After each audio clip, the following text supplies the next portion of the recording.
And welcome to week 2. One thing I wanted to tell y'all, like I was looking at y'all's grades already in week 1. You guys are doing phenomenal. Like I'm so proud of y'all. So just keep that up. Keep that momentum going for the next 10 weeks, okay? Because you guys are doing really, really well. Okay.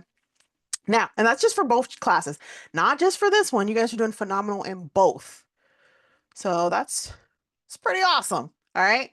Now, for tonight, we have 2 chapters. However, one is your mini session, and I'm going to go ahead and put that in the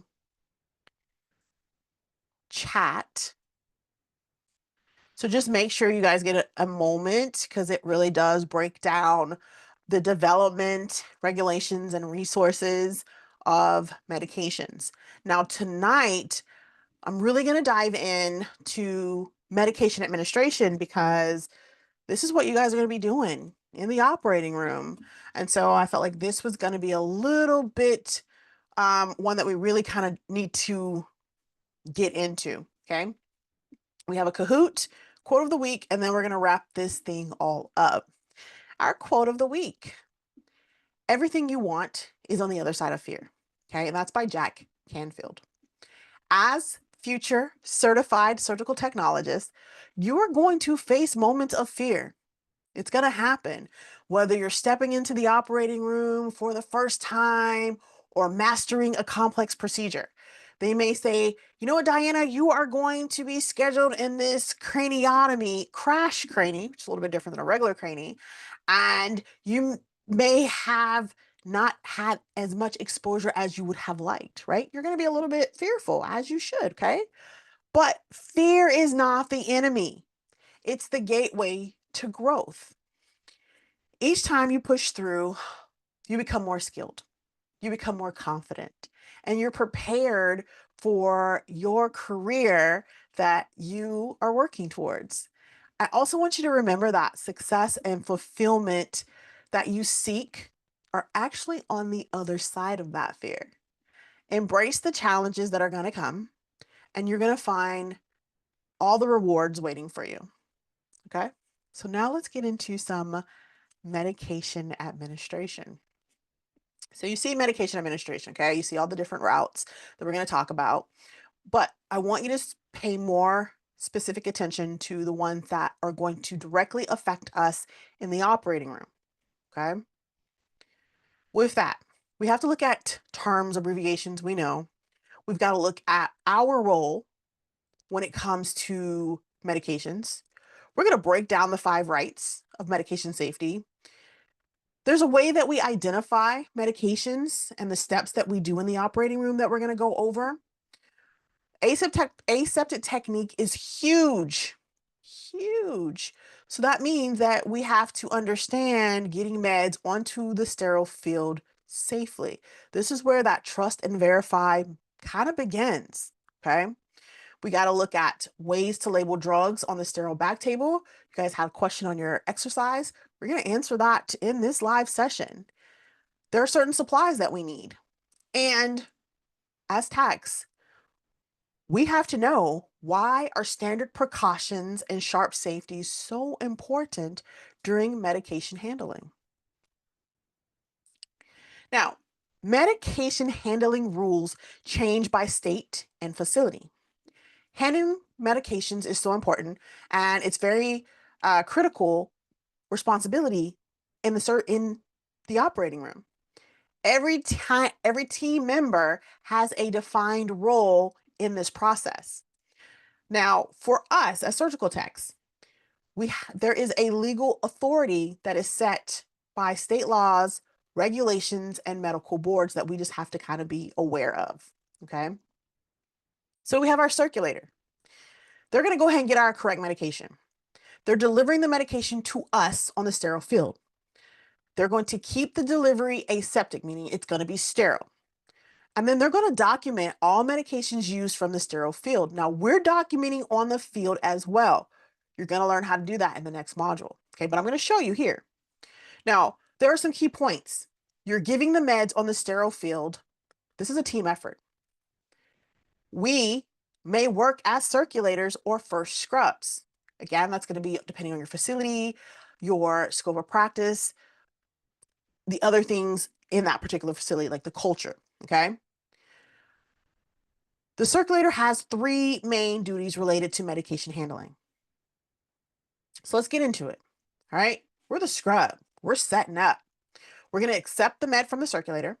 We're going to label the med immediately before use, and then we're going to pass the meds to the surgeon safely.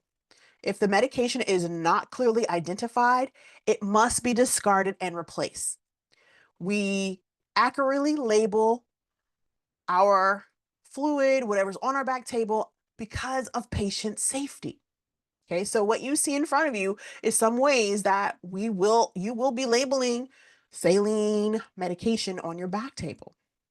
Okay, a lot of times when we are recording how much medication we give, we're going to write that down too. We're going to show you where and how to do it. Now, you may have seen a question. Some of you have already kind of worked on your exercise, and that's perfect. Okay, but just keep in mind that if there's something that isn't sure or something that's like wonky, let me know. Okay, someone's already reached out, and so we're working on some things. Okay, now in the medical field, when labeling medications, especially in our setting, operating room, the sterile field, or even a field setting at all, standard labeling usually follows a specific priority to keep patients safe and avoid medication errors. So here's the typical required information. So number one, what is it? Okay, this is going to be the medication name. Next, we're going to write the concentration strength. How strong is it? Then the volume, which is how much is in the container itself, and the date and initials. Okay, usually we write the date, and then of course you can write the initials per the book. Okay, but once you get in the real world, you'll see. Okay, but it's always the name, strength, how much, and the date. All right. Now, why does this even matter? Well, it's going to reduce medication errors, and it also ensures patient safety on the sterile field. Okay, so keep in mind, one of your questions on your exercise is asking you how you label, right? Now, we also have to get into the brand name. This is the name given by the manufacturer. It's usually easier to pronounce and heavily marketed. For example, we all know Tylenol, right? It's the brand name for acetaminophen. In the operating room, some surgeons may use the brand name when requesting a drug. So we just have to kind of recognize it immediately because we don't want to have any type of confusion. Then we have the generic name. Now, this is the official name assigned to the drug's active ingredient. It's consistent across all brands. It doesn't matter if it's Walgreens, CVS, Rite Aid. Okay, it's going to be, in this case, acetaminophen. It's always going to be acetaminophen. All right. Drug labels often have the generic name, as you guys can see here, smaller in print. If you rely only on the brand name, so here you have your brand name, you can make an error when brands change, because they do. Then we have our chemical name. Okay, this is the molecular structure of acetaminophen. Okay, we're not using this often, but it is important to just understand when it comes to pharmacology and research. Again, you're not going to hear someone saying in acetal para aminophenol phenol, which is the chemical name for acetaminophen. Okay, we don't have time to do all that, right? But it is kind of good to understand how the drugs are classified. So here's a labeling tip. Okay, packaging usually puts the brand name on top with the generic name right below. And you can grab one of your medications, your OTCs, and kind of see that, where you'll see the brand name, you'll see the generic name. You're always going to verify both names during medication checks, especially when the surgeon uses a brand name, but we are kind of working with the generic, all right?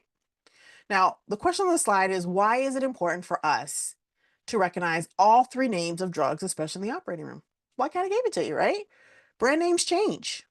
The generic name stays the same. Okay, you may see that somewhere. The generic name stays the same. So recognizing both is going to prevent confusion. Surgeons may request a drug by brand name, but your medication label might show only the generic.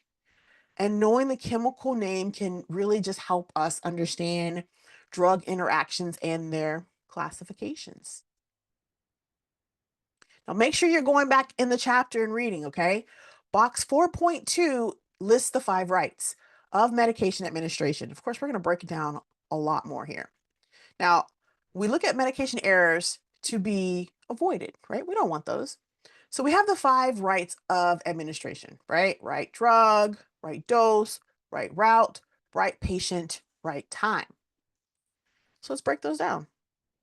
Right dose.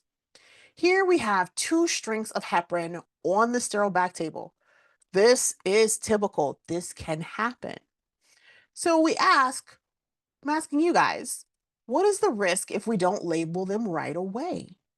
You have 2 strengths. They're both heparin. They're both clear. One is 100 units to the ml, and one is 10 units to the ml. Okay? Okay, we might forget. That's one. But let's say the doc wants that 10 units and you draw up the 100 units.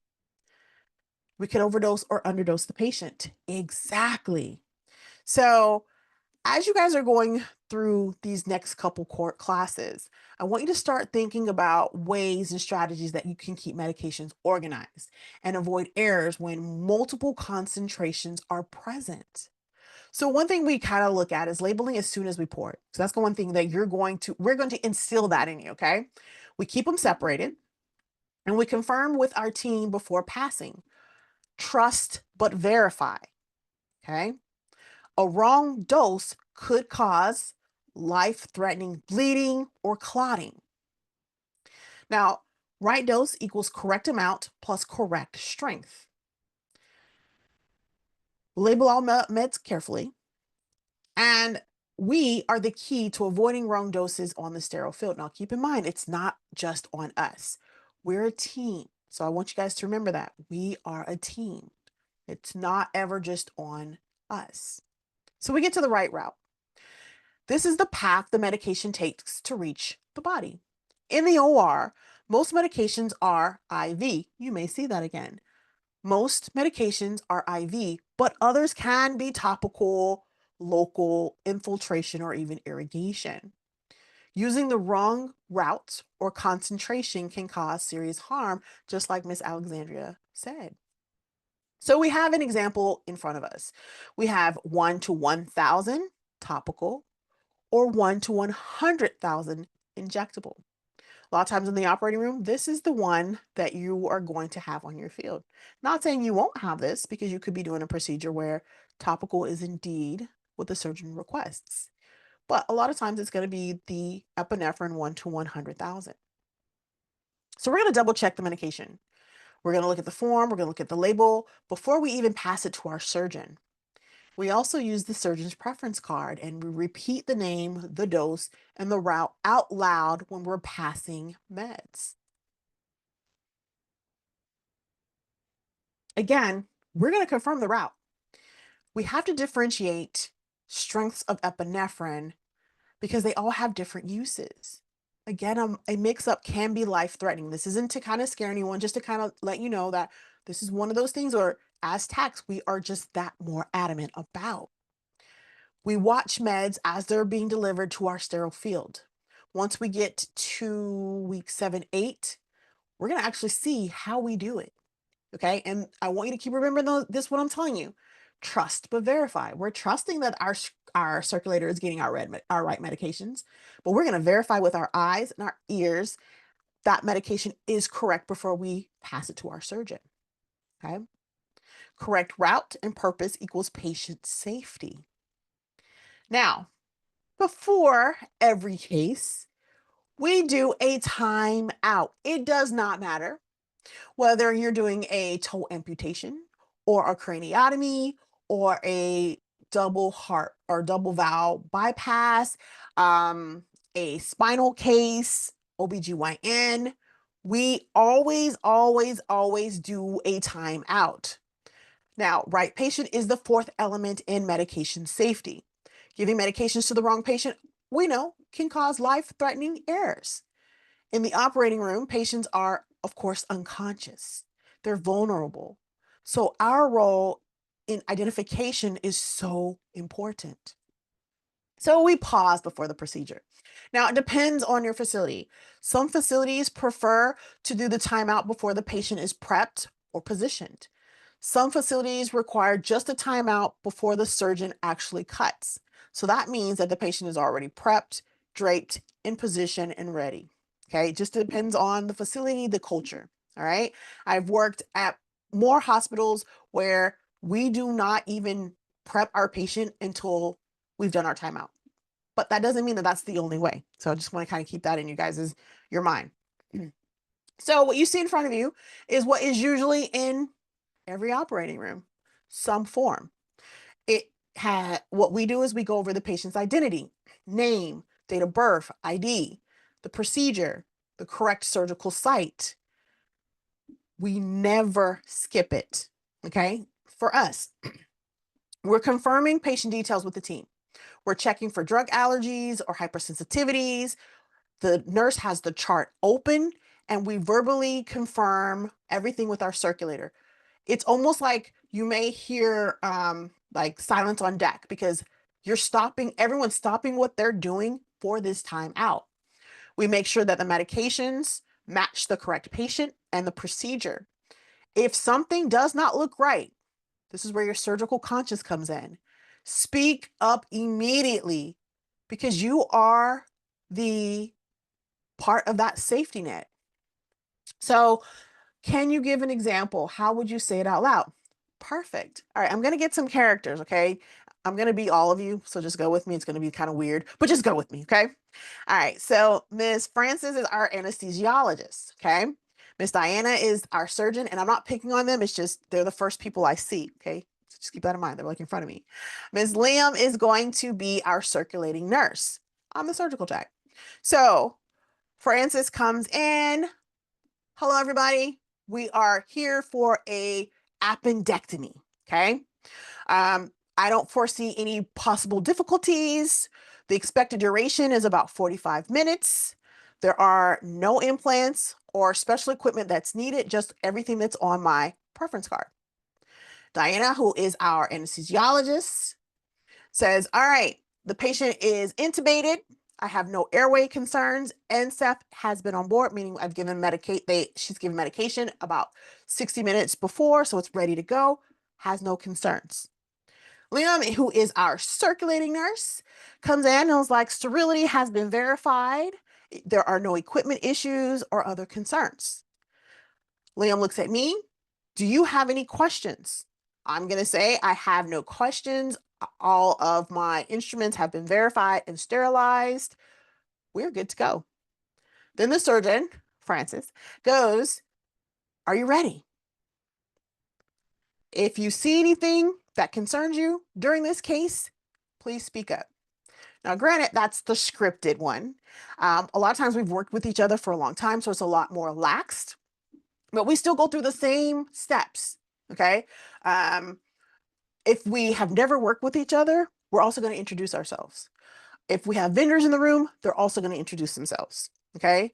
But we're going through the patient's name. So our circulator, Ms. Liam, is also telling us the patient's name. And what happens is the surgeon has the armband, circulator has the book, and it can be reversed, right? But we're just verifying. But everyone is kind of stopping. Anybody can say, are we ready to perform the timeout? So you see these other two sections. For the timeout, we stay in our lane. We're in the middle lane, okay? But this is where we are. And it's usually in every operating room.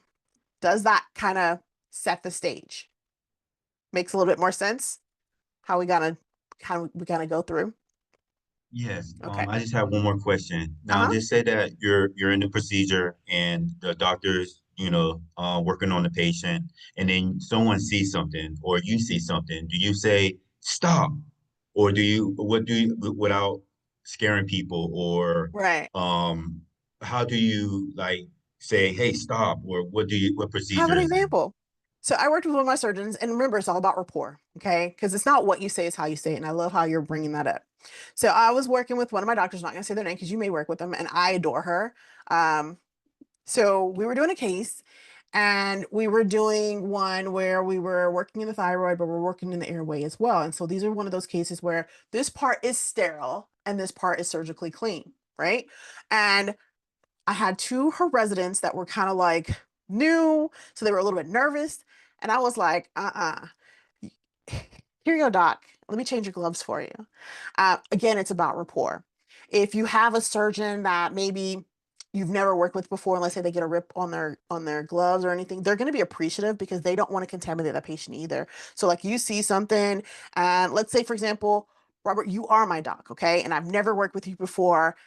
I may be a little bit apprehensive, but then at the same time, it's about the patient. So if I notice that like someone brushed up against your elbow, what I'm going to do is go, hey, Nurse Liam, can you go ahead and grab me a sterile sleeve from the cart? So I'll have Liam pop up a sterile sleeve and I'm like, hey, doc, when you get a moment, let me go ahead and kind of fix your arm because someone brushed up against it. Okay. And that's from someone I've never met. Now, or this is my first time working with them. Now, if I've worked with them for a minute, I'll be like, hey doc, I need you to kind of like keep in mind such and such just rubbed up against your elbow, but I got you. Okay. So you kind of see how your conversation, you're still going to be professional, but it'll really depend on that rapport that you've built or don't have yet with that team. Does that kind of help a little bit? Yes, Okay. thank you. Thank you. You're welcome. And ironically, that's going to happen a couple times because we are the subject matter expert and we multitask. Like you guys are going to be multitasking phenomenon individuals. Like you are the police, okay? Like you're watching everything. You could be doing a case, your peripheral vision will see something and you'll be like, what? Get off my table, right? But again, it's going to depend on your team, the rapport, and that's how you really kind of approach. You're always going to be professional, but you know, professional with a surgeon that you've been working with for the last 5 years is going to be a little bit different than a surgeon that this is your first time communicating with. Still professional, but different levels based on culture and everything else. Okay. We also get to the fifth right, which is the right time.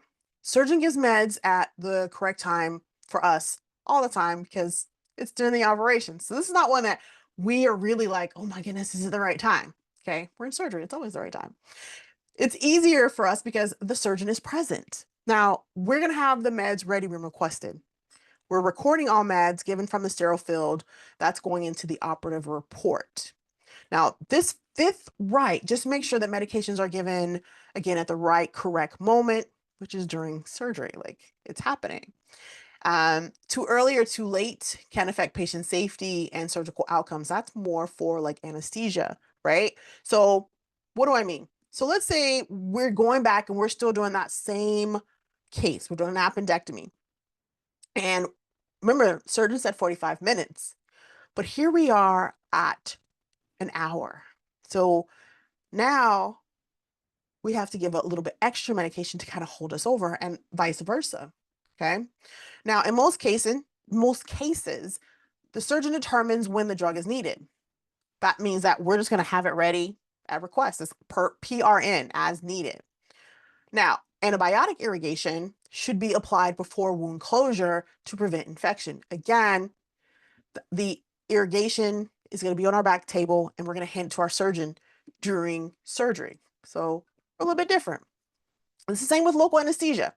It should be injected before incision for pain control. Some of the first things that you're going to hand your surgeon, I'm going to show you. But let me tell you now, okay? You're going to hand them light handles, Raytax, marking pen if they like to draw, which is where they get the incision. You're local, okay? But only after a timeout has been done. All right. A lot of times when we're getting ourselves to the field, I usually tell the students, give your doctor something to kind of keep them busy. Like they can put up the light handles, right? That way you have time to pull up your Mayo stand, hand them the cords. That way they can hook up the cords while you bring up your back table. Then when they're ready, you're ready. Okay. Trust the process. Once you get there, it's all going to make sense. Okay. Now, we also have to be organized. Meds are going to be ready in advance because we don't want to have to wait. We already know this is something the surgeon needs. So we'll have it ready on our back table. We're going to have fluid on our back table because we have to irrigate. Do not wait to the last second. We're going to show you in the lab, but you're going to have this stuff all ready to go. Okay. The surgeon is going to be present, directs timing verbally. Still, you heard me. This is going to be kind of like repeat, but your readiness and accuracy are going to be so important to prevent mistakes and the right documentation. So, if you look on this field, you have your Mayo stand, your back table. You hear me say your sterile field all the time. If this is our Mayo stand and this is our back table, what exactly do I mean when I say your sterile field? This is a trick question. Where exactly is our sterile field? You're going to be like, Is what? the is the Any back guesses? table? It Back is table. Miss Alexandria, actually, the incision, the patient. I know, crazy, right? But your patient is actually your sterile field. And think about it for a second, right? Now, when I was a student, I'd be like, "It's my back table. What's my Mayo stand?" Because that's sterile items, right? That's our sterile area. This is your working area, and I consider this like your garage. So this is your working area where like you're driving in your car, everything you need is right there. Anything that you may need additionally, I always say it's your back is your garage because this is what your extra items. But your Mayo stand takes you to your destination. Our destination is our patient. So if it's the cranie, the head is the sterile field, but it's all the patient. Okay, but kind of like put it into perspective. If you're doing an abdominal case, the abdominal area is your actual incision site. That's your sterile field. Like all of this is sterile, but when we look at the actual field itself, we are talking about our patient. Does that kind of make sense? Okay. Awesome. Now, medication errors in the operating room have immediate and life-threatening consequences.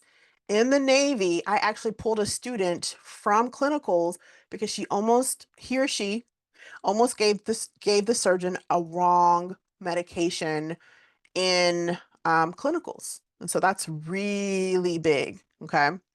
Now, there are standardized steps to keep everyone on the same page and prevent mistakes. Trust but verify. The circulator is going to read the label.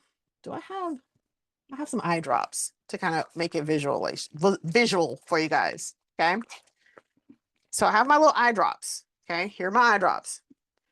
Circulator confirms the name, refresh, liquid gel. Okay. The dose, the strength, and the expiration date. Okay.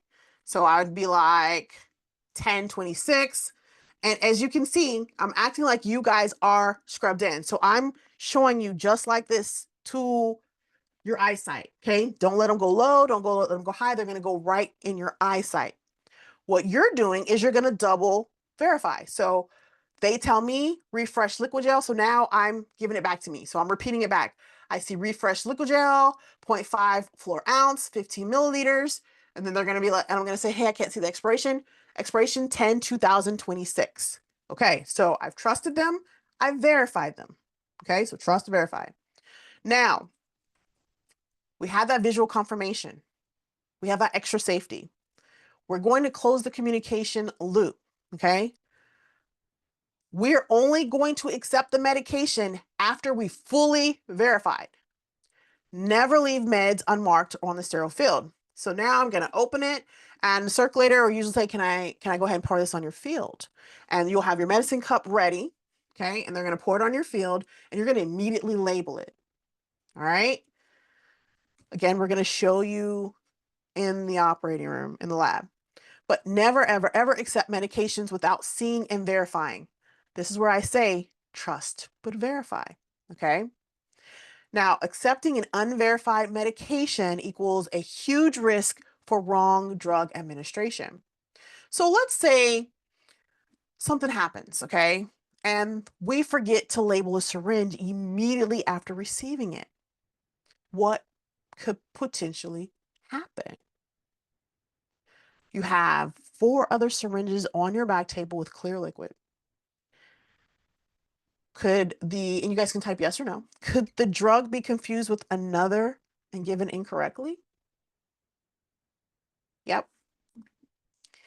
Now, circulator reads, speaks, shows, scrub, that's us, repeats, and then labels. Okay. Again, never, ever, ever accept medications without checking the label. Now, the chapter talks about phases of drug development.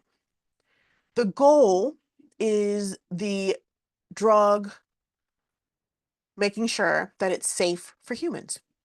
So it's tested on a small group of healthy people, usually about 20 to 30 participants. Um, and we're focusing on how does the drug act in the body, the absorption, the metabolism, and what side effects. And so I had AI kind of create this visualization to kind of like put it into perspective on how these phases work. Also, you may be asked a question, how many phases are there in drug development? Okay. Now, with phase one is we're looking at before a new anesthetic or a surgical drug reaches you, it's going to start in phase one. And so now I'm taking these phases and bringing it to us, like why it matters to us in the operating room. In phase two, we look at a new antibiotic for surgical patients might still be in this stage during the research trials. Okay. With phase three, let's say there's a new anticoagulant that might be studied in a lot of hospitals before it's even FDA approved. So this is where we are here. In phase four, um, you have a newly approved surgical drug. They're going to often be in this particular stage. Okay. But we have to still stay alert for unexpected reactions during the procedure because, again, this is a drug in development. And then we're going to report any unusual outcomes if we notice anything. Okay. So, on our sterile fields, this is from the chapter. So it's figure 4.7. It shows samples of medication packages, including, how we'll get them. Now, these are not sterile. So we're not able to kind of touch them with our sterile hands. All right. Aseptic technique must always be followed when delivering and receiving medications. Medications, again, come in a lot of different containers. Okay. All three of these are different. Medications should only be accepted again on the sterile field after we verified it. So let's get into how we're going to get these meds on our field because we're sterile, those aren't. This is one way. This is us. Normally, our nurses will have on gloves all the time. So just keep that in mind. Per the book, real world, it's a little bit different. Okay. And I'm going to be transparent. Okay. But we're scrubbed in when working with vials. We'll have the circulator. We've already verified. We've already, looked at everything and now we're ready to go. For us, we're going to make sure that we're not touching anything that's unsterile with our sterile hands. Before the nurse or the circulator provided this, I can guarantee you that the tip was wiped with alcohol. That's just standard procedure, okay, evidence-based. Now, what we would normally do is pull back air, inject the air because it makes it easier for the flow into our syringe. You're also going to be careful that you do not stab your circulators, all right? Also, do you think that we use the same needle that we've just injected into our vial on our patients? What do you guys think? You guys are correct. So you have two needles on your back table often. We have this one for injecting, it's usually a larger bore, and then we'll have a smaller one that's going to be used on skin and we will switch them. So I am going to show you guys recapping because this is the one time where we will recap in the operating room. Okay. Here's another way. So unsterile hands must not touch the syringe of the plunger. This is another way that the circulator can do it. So instead of you drawing, they will draw in front of you. You're still verifying, and then they will put the contents of this into your medicine cup. It's another way. All right. But there's still yet another one. Sometimes we'll use a decanter. So a lot of facilities, depending on the medication, will have this goes into the vial and it's a little bit longer. So we usually use it more for the bags, but you still can use it for the vial. So just keep that in mind. The bag decanter is grasped by the hub and then it's kind of put into the port, or in this case, the vial or the bag. And then, of course, you have a greater margin of safety with this one because of the distance. So if you think about it with the vial, right, you're kind of trying to make sure you're not reaching over their sterile field to get the medication onto their back table, their garage, or even their Mayo stand. But with this one, it's a little bit longer so they can kind of stand back a little bit further and pour it. Okay. Now, we still have the vial.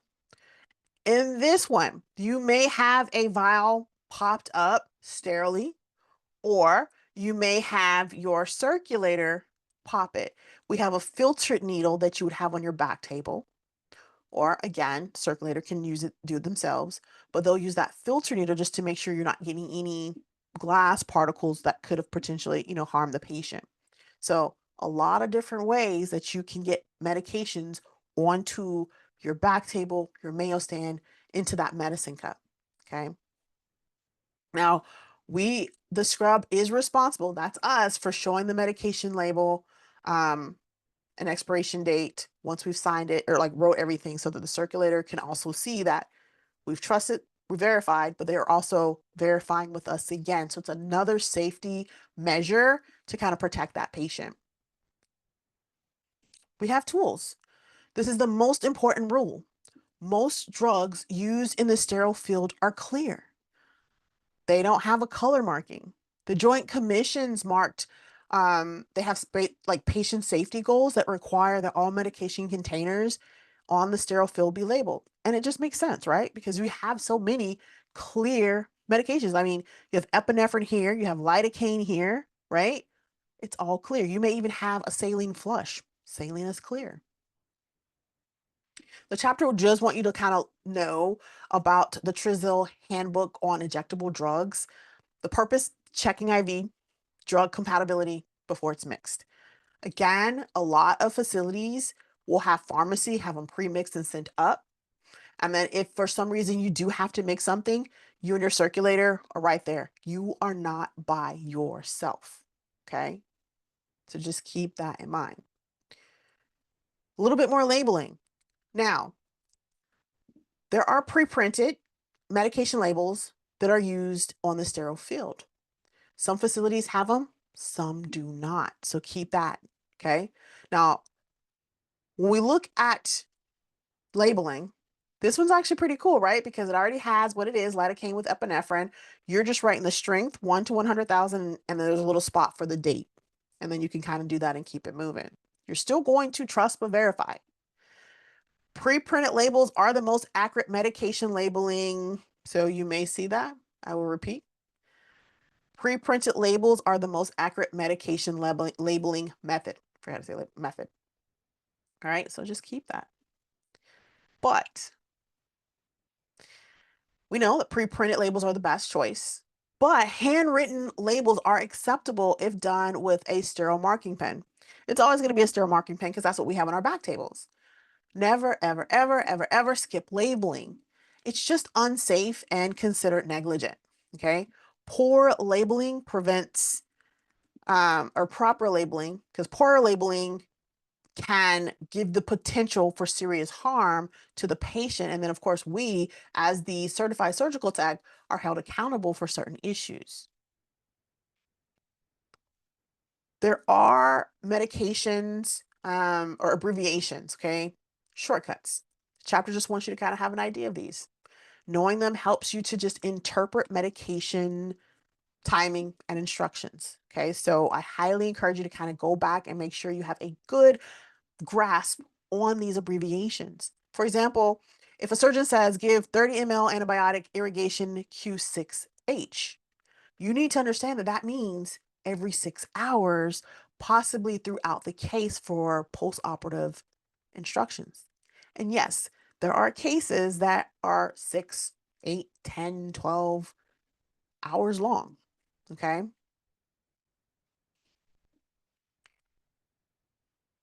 Concentrations also must be exact. So just keep that in the back of your head. Now,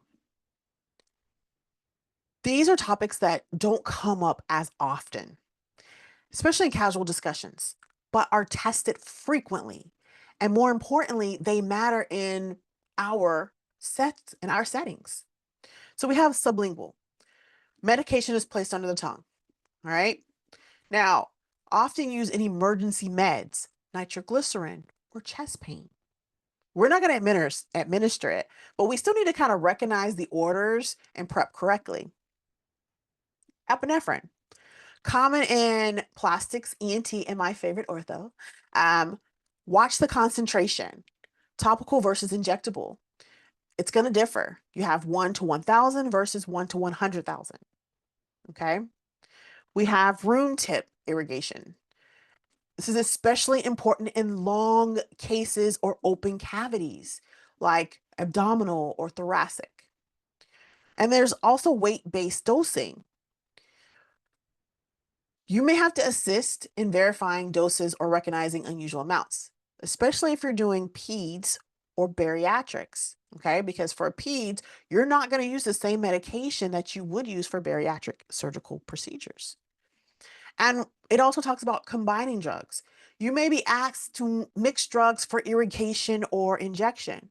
If unsure, check the Tricels or the EMR database before proceeding. But then again, you'll have your circulator there with you. So I can't stress that you're not alone in this, okay? Now, we have supplies. A lot of these are going to be in your pack, okay? And you're opening up your gear and you'll have, maybe some needles, knife blades, and syringes. So A is a 10 millimeter finger control lure lock. B is a 10 millimeter lure lock plain. And then C is a 1 milliliter plain tip tuberculin syringe. I have seen in the past students get the tuberculin syringe and is it the 1 cc kind of mixed up on the exercises? So be careful, especially when it comes to the dosage. All right. Now, with our lure lock, we're talking about just the standard. This prevents the needle from slipping off. All right. It's going to be especially important in the operating room when just there's a lot of pressure and safety matters. All right. You have your finger control syringe. So lure lock, here we go. Your finger lock syringe, this allows for better precision and comfort really for our surgeon. Commonly for irrigation or meds during like, let's say delicate procedures. And this little tuberculin syringe right here, pediatric meds, local anesthetic, okay? We're gonna hand the correct syringe quickly when requesting. The other thing I want you guys to know, we're gonna talk a lot about this in 300. You're going to hand everything in the position of function. What do I mean? All right, so we have our syringe, and I don't have one with me, but we have our syringe, so I'm gonna use my pen, okay? When I'm handing my surgeon this syringe, I'm handing it to them so that when they're ready to go, they're able to just right into the skin, okay? And that's for every instrument, okay? Here, I just kind of preview it. We're gonna really break it down in 300. Now, we're not done with syringes. Syringes range from 1 milliliter to 60 mLs, but the most common that we use in the operating room is our 10 cc syringe, okay? 30 millimeter syringes are often used for like saline irrigation or injecting contrast into the common bile duct. So they're going to be bigger because they have a bigger job to do. Our Tubex right here uses a glass carpal with a rubber cap. Carpal penetrated, these are going to be like special needles that are going to be used for this. Okay, so just keep that in mind. Now, why the different sizes? Well, small syringes, local anesthetics, precise doses. Larger syringes, I want you to think of irrigation, flushing, contrast injections. They're going to be used for a lot of different tasks. Versatile, easy to handle, especially in our field. Okay. We also have gauges. Do not get intimidated by this. Okay. Most students are kind of like, oh my goodness, I have to memorize all this. No, you don't. It's just important to kind of know them. Your lower gauge equals a bigger number, faster draw up, 18 gauge. This is where we're going to get our medications from. Okay. We put that 18 gauge needle on and we're drawing from our circulator.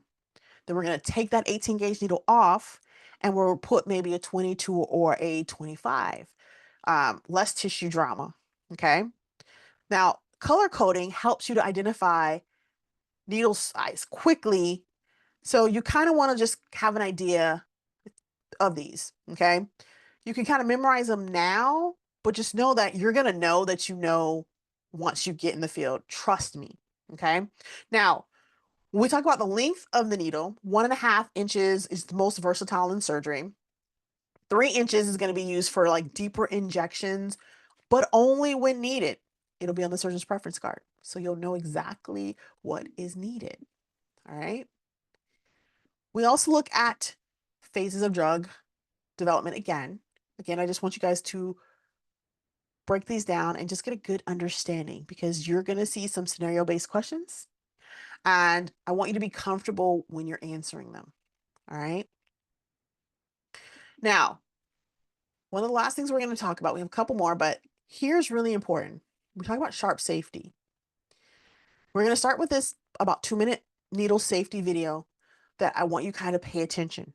All right. Now, keep in mind, this is the one time that we would have to recap in the operating room. So let's take a look. Hey everyone, it's Sarah, registered nurse RN.com, and in this video I want to demonstrate how to recap a needle using the one-hand scoop technique. Now you want to avoid recapping needles due to the high risk of needle stick injuries. However, sometimes as a nurse you have to recap a needle, and to do this safely you want to use a technique that decreases the risk of a needle stick. When recapping a needle, you want to avoid using this technique as it carries a much greater risk for a needle stick injury. Therefore, it is recommended that when you do have to recap a needle, that you use the one-hand scoop technique. So I have a situation where I need to recap this needle because I have used this needle to withdraw medication from a vial, and I need to remove this needle and apply a new one so I can administer it to the patient. So I have kept the original cap and packaging to help assist me do this. So what I'm going to do is I'm going to use just one hand, hence why we call it the one-hand scoop technique. I'm going to keep my non-dominant hand by my side, so I'm only going to have my dominant hand holding the barrel of the syringe. And then carefully, I'm going to place the needle inside of the cap until I can no longer get it inside the cap. Then I'm going to lift up like this and then take that one hand that I wasn't using and just snap the cap on. Alternatively, when using the one-hand scoop technique, some protocols require that you use a hard surface to snap the cap into place without using the other hand. Then I'm going to remove and dispose of the needle per my facility's protocol. Okay, so that wraps up this demonstration on how to recap a needle using the one-hand scoop technique. And if you'd like to watch some other nursing skill videos, you can access the link in the YouTube description below. Okay, so I just put in a couple notes. Keep in mind, we're going to have on sterile gloves, so that'll change the way things feel a little bit. And we would not, of course, we're not going to use a wall because that would be unsterile. Most time we're going to either use our back table or our mail stand, okay, because of the surface. And we'll scoop it and then just kind of secure it, okay? And then that way we can change our needles after we've drawn up our local and put on our injection needle. So think of one as your local needle and one as your injection needle. And that'll kind of help keep everything in perspective when you're even Hey doing your everyone. counts, okay? Now, the other thing with the chapter is your scheduled controlled drugs. This is really big, okay? So I really want you guys to kind of go back and just make sure you have a good grasp on them. The one thing I am going to break down is that with Schedule 1, they do have a high abuse potential, okay? These are never in the operating room, but you need to know them for like exams and regulations, okay? ENT, they do use cocaine, but we'll break that down in module or in ST300. Now, Schedule 2, these drugs are common in surgery for pain control and anesthesia. So that means there's going to be strict labeling. We're going to be trusting and verifying. We're tracking how much medication we're given, and we document the waste. So the circulator will be documenting anything that is not used. For example, if the surgeon injects, let's say, 4 milligrams of morphine from a 10 milligram vial, the leftover is 6. We will mark that because the circulator will say how much medication was used or even anesthesia. And I would say 4 milligrams was used. So then that lets the circulator know that they've got to discard 6. Okay. For Schedule 3 through 4, what you really need to know is that many like anesthesia meds kind of fall here, still controlled, but handling rules are going to slightly be different and less strict because it's under anesthesia. For us, never leave controlled substance unattended on your sterile field. Never, ever, ever, ever, ever. Okay. Again, epinephrine prolongs anesthesia, reduces bleeding because it constricts blood vessels. Too much epinephrine, you have the risk of hypertension and arrhythmias, which we don't want. So again, we double check our concentration. Trust but verify. 1 to 100,000 for injection, 1 to 1,000 for topical. Okay, again, 1 to 100,000 for injection, 1 to 1,000 for topical. A little bit. What questions do you have for me? Any questions? Now, your Kahoot, because we are short on time, I'm going to go ahead and put it in our, like live archive section. You guys can kind of check it out. It's only 4 questions. Well, 4 questions from the last part.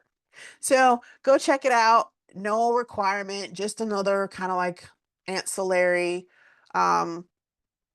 resource that you guys can use. I had one, but it's to do with our homework. Is the homework from week 2 from this week? Yeah, it is from this week. I Okay. was just kind of going through the exercise and just kind of like going through I couldn't see any of the images. Oh, perfect. Okay, so Yeah. you're not the only one. And if Okay. anyone else hasn't seen the images, just let me know. I was told that for these ones, if at all possible, open them up in Google Chrome. Okay. I kind of like went through when I saw it and I was like, wait, mine are working. And so I immediately reached out to our program director.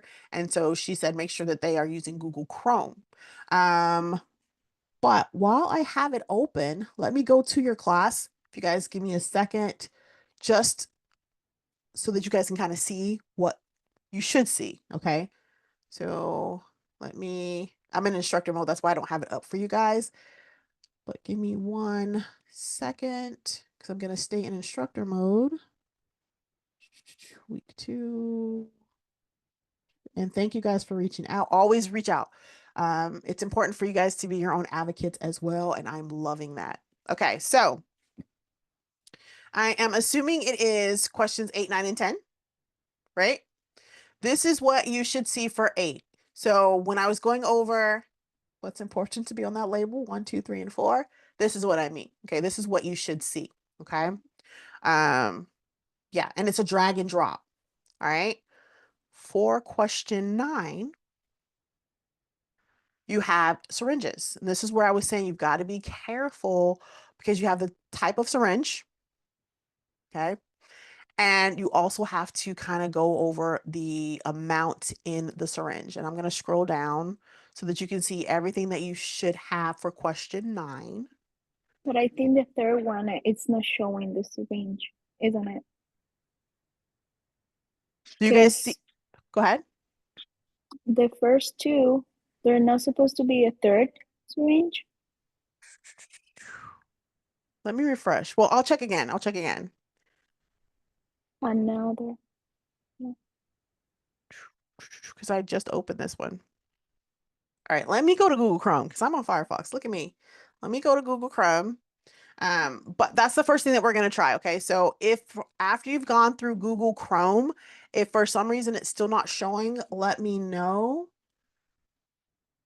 because that's what we should be using. Okay. Are you trying it now? Same issue. So you do use Google Chrome. Okay. So the other option is, well, the other thing that we're going to do is to take a screenshot and send a message to the help desk right here. Okay. So it'll ask, how can you help? And then you'll go through and kind of, mind you, I'm in instructor mode, so your questions are going to be slightly different. And then you'll send them a screenshot and kind of let them know so they can kind of make sure that it's working. And if we're all doing it, then you guys get it. It'll be more than just one of us. Okay. So that is how we're going to kind of tackle that one. And hopefully we can get this taken care of moving forward. So thank you guys for kind of pointing that out, especially for the first person to reach out to me. And I made sure to kind of reach out to the program director immediately when I was able to get it. All right. Now, for those of you who are watching the archive, I have some questions for you. How can a CST prevent a medication error when multiple drugs with similar names are on the sterile field? If a surgeon asks you to mix two drugs, but you're just unsure about compatibility, what steps should you take to ensure patient safety?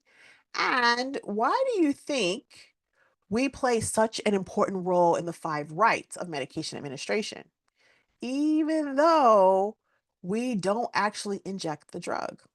Let's talk about that in the live session. Quote of the week: everything you want is on the other side of fear. We talked a lot about medication administration, abbreviations. Hopefully you guys will be in your mind, trust but verify, right? We looked at the 5 rights of medication. You guys know that that time out is a non-negotiable, right? That is something that we do for each and every single patient. We talked about controlled substances kind of briefly and the needles.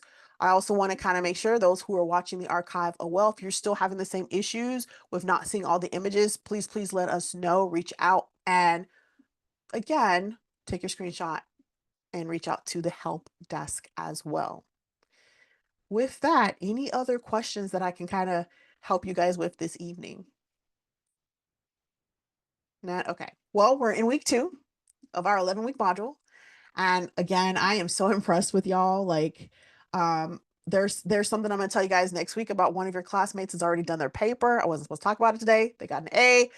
Just letting y'all know. Woo, woo. So keep that in mind. You guys keep up the great work, the momentum. I am so proud to be able to go with this journey with you guys. If you do have any questions, y'all don't hesitate to reach out. With that, y'all have a wonderful rest of your evening. And I look forward to seeing everyone who can attend tomorrow's live session. Good night, everybody.